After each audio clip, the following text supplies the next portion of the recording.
रोहित पवार हे अजित पवार यांच्या घातपातासंदर्भात व्हीएसआर कंपनीच्या मालकाला अटक करण्याची मागणी करतायत, गुन्हा दाखल करण्याची मागणी करतायत आणि डीजीसीए या तपास यंत्रणेवरती प्रश्नचिन्ह उपस्थित करतायत.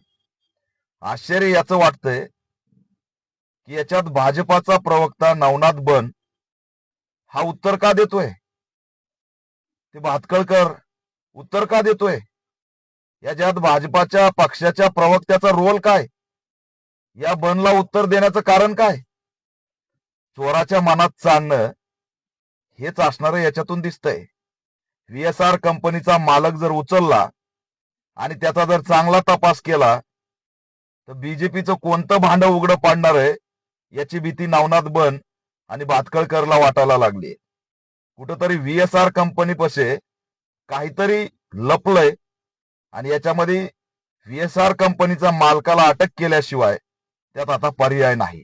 त्याला अटक केलं की या ठिकाणी भारतीय जनता पार्टीचा केंद्रीय मंत्री याचा मास्टरमाइंड निघतोय की काय याची भीती सुद्धा आता भाजपाला वाटायला लागली की काय असं प्रश्न आम्हाला निर्माण होतोय.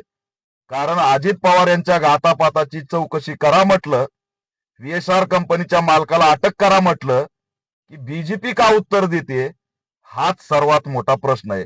त्याच्यामुळे हे सगळं बीजेपी पुरस्कृत आहे का आणि याच्या मागचा आकाच भाजपा आहे का हा प्रश्न सुद्धा आम्ही विचारतोय. कारण हे भयभीत का होत आहेत हे प्रश्नचिन्ह महाराष्ट्राच्या जनतेसमोर निर्माण झाल्याशिवाय राहत नाही.